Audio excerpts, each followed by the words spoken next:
Hello everyone, today we are back on the update 1.87 dev server, and it's time to have a look at the new top tier jet for Japan, which I'm sure a lot of people are interested in. This is the Mitsubishi T-2. It's a rank 6 battle rating 10.0 vehicle, which doesn't have a lot of armor on it, only 38mm of bulletproof glass, but I mean you don't really need it. The reason why is because this thing is crazy fast, but there is a problem with it. Problem is actually a strong word. The issue is that it rips itself apart before it gets anywhere near its max speed. And this is something that was definitely brought up as a possible issue with the aircraft in-game. A lot of the British jets actually rip themselves before they get to their top speed, and I'll show it when we get into the test drive and have a look at it. But just from aesthetics point of view, this to me looks like the most modern jet that we have in War Thunder. It is a beautiful machine that has graced us in this game, and I'm sure there'll be many more like this to come. This machine is powered by two engines, the engines being the Ishikawa Harima TF48018. They have 1990 kilograms of force behind them with some oil cooling systems and of course a whole belly worth of fuel. Then, of course, you have the offensive armaments, the 20mm JM61A1. You can see it's a license-built copy of what you find on the Vulcan. It does actually have a small second, or it feels like a quarter of a second delay before it starts shooting. And, of course, there are two pilots, because this is technically a trainer aircraft. So it's nice to see that we have a trainer aircraft in-game, which is going to be, or should be, I should say, meta. The other thing to point out is the amount of secondary weapons which are available for this vehicle. Generally, when it comes to vehicles like this, you normally only have a few.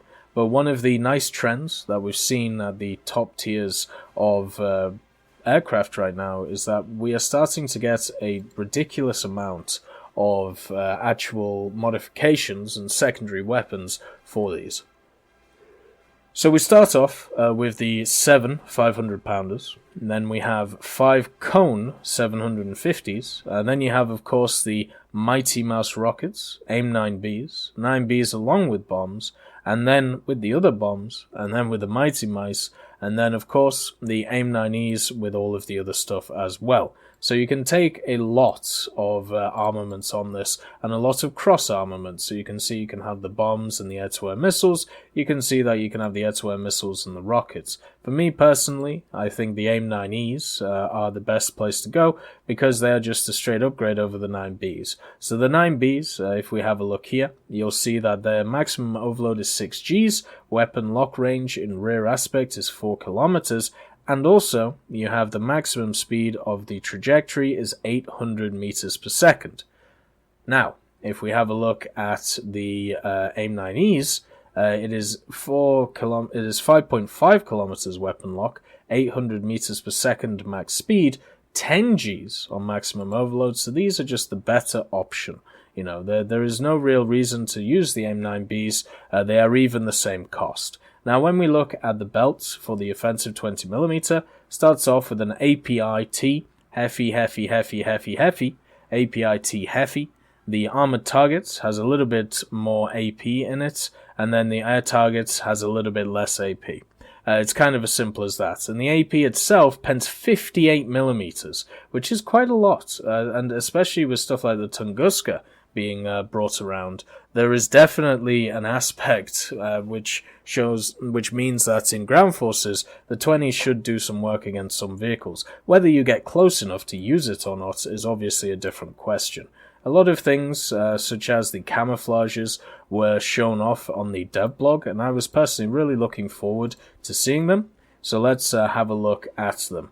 This is the blue one. You can see the blue impulse camouflage, which I think is an absolutely stunning camouflage, and it's lovely to see a new vehicle with some wonderful camouflages on it. And then, of course, We have the bicolor one, which looks very much more Korean in my ideas, but it also has some teeth and some wonderful eyes. I think we'll just keep it with its standard one, so people know what it exactly looks like in-game. So what we're getting from this is a lot of speed, a little less acceleration from some of the other top-tier jets, but what we're also getting is a lot of maneuverability, and I'll go through that in the mission editor. I think we'll just create a mission. Let's make sure it's realistic, it's a clear day, and F100Ds, let's just stick it up to 10 so the battle's a little bit longer. So I can kind of show you, how this thing feels, what it looks like in realistic battles, because to me, this still does look like the meta vehicle. Oh my god, what's happened to the pilot? Did you see he was outside of it there? So the first thing to understand is the leading edge flaps. Look at that. So to turn the aircraft, there are your flaps, let's say. And then let's actually turn the radar on so we can scan for targets and have a look for the enemies that are in front of us. But you also have war emergency power in this thing, which is obviously very good. So let's just stick it up and so we can go high. I'm not too bothered about the lads over there at 37 kilometers away. I'll show you the radar and show you how it works as well.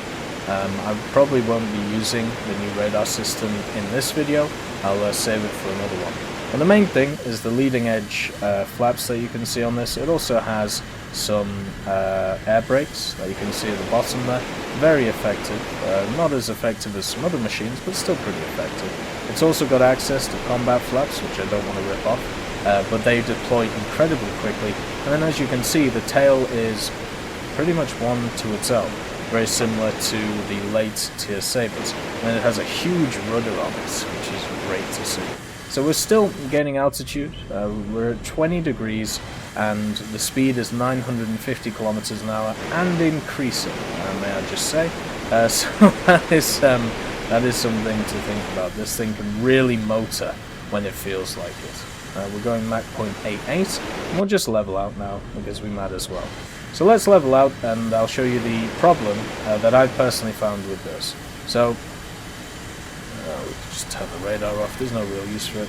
So, without even thinking, you can hit the speed of sound, and that's incredibly easy to do. So we've already gone past the speed of sound here, and we're still just climbing, we're still just going along without many issues. We still have great maneuverability, you can still pull hard, 8 Gs is not too bad, but the main thing is this machine can pull pretty well compared to some other vehicles. It might be a little bit less maneuverable than others, but right now it's feeling good. Let's just get up to speed again, dive a little bit. Because I want to show the rip speed of this thing, because that is the bit that kind of worries me. In all of the in all of the dev blogs and everything I've read, the top speed of this machine is 1700 kilometers an hour. Now in game, it doesn't seem to be being represented, unless it's at certain altitudes that it's 1700. So right now we're at nearly 1.2. The idea is that this thing can get to about 1.6 Mach, and then it kind of starts falling apart. So in our realistic, let's see if we can actually hit it. We're still increasing in speed, by the way. It's just doing it leisurely as it goes along. And now we can start to see how it's slowly but surely moving itself as it feels like it. Roll rate is still great, still amazing. And then we're at 1.3 Mach. As you can see, it can just sit here as it feels like it, right? Now, I'm about to return to battlefield, so let's actually go up. And let's make sure that we can do that. Might as well get some altitude while we're here. And now we're at 5,000 and still increasing. So let's go down and let's push this thing to gain as much speed as possible, just to see where the breaking point of this is. Because before it was not in, it wasn't at 1700. I'll put it that way. So I'm pretty sure that this thing cannot hit 1700, at least in the game right now.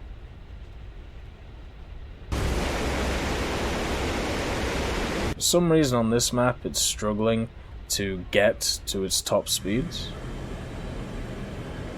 That might just be the altitude that we're at. So I'll go up a little bit and see if that kind of helps. But as I said, the issue with the gun is that you have like maybe a quarter-second delay before it shoots, and this is going to have to be something that people get used to, right? Because it's not going to be one of those things where you can just, you can just pick up having to fire a quarter of a second earlier every time.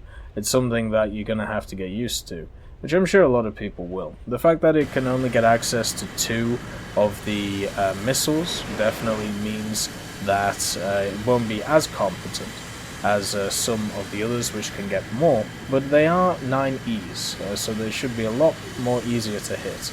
And as I've said before, the way I see missiles is that they are a means to an end. They are not the end itself. They are a means to get the person turning, to be able to get them in a situation where then you can personally pretty much just annihilate them with the gun that you have. So in this case it's a 20mm. In the case of many others it could be a different thing. The cockpit as well is beautiful. So this is the general cockpit that you can see. You're actually in, I believe, the front cockpit. I might be wrong about that though, it could be in the back one. Let's see. Actually no, I think you're in the back cockpit. So that is the guy that you have to knock out to be able to stop this aircraft from moving along. So if we do a slight dive like this. Slight dive. quite a big dive actually. Let's see how far we can go on the speed sector. Because I definitely think this is going to be the fastest plane in game. The question is, how faster can it be? Because if it can't be that much faster, then the advantage that it gets is not going to be as strong. So we've hit 1500. We're nearly hitting 1600. There we go. And now we're being told to reduce speed. Okay. So this thing's probably going to be getting to around about 1600. At least on this. On IAS, it's only getting to around about 1340. So it's nowhere near the 1.6 Mach that it's supposed to be. Which is kind of sad in a way. You know, it's it isn't able to get to its top speed, which means that it won't be as effective as before. Look at that. So this is how the new radar system works. And I'll just show it off right now. Let's just make sure it's correct. You can change how far people are away, so you can work out where people are. I think that's pretty useful. And then we can just click on this guy. Yep. Set him up as a target. But yeah, this thing, without even thinking, can just blast past Mach 1. I do think this is definitely going to be the meta vehicle. I don't see why it wouldn't be. Because of the fact that it is so quick, and the fact that it does have access to the best missiles in game. Oh, it's hit the wrong guy. There we go. It's hit really good. As you can see, the testing equipment is slightly not good. We can still target him.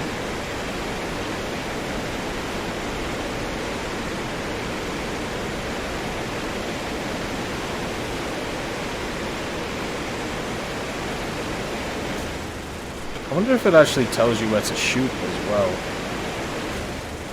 I'm not sure it does. Oh, it does! Oh god, okay.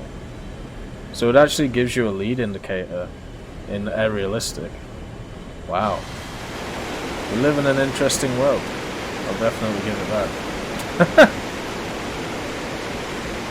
I still haven't got the lock-ons completely correct on how they work, so I'll make sure to work that out for you when we actually go through it. But it's just kind of interesting how the new radar system works. But yeah, this is a beautiful vehicle. It's a lovely vehicle to see. I'm happy that it's here. I'm just a little bit worried about the implications of it going forward. because it is faster, quite a lot faster than what we already have, and it seems to get to that speed without really even trying. A lot of things that I was reading about was the fact that this machine, it doesn't, accelerate that well. Well, it seems to. It seems to compared to a lot of the other machines. But we'll have to see. Anyway, I hope you all have a wonderful day, and I'll see you next time.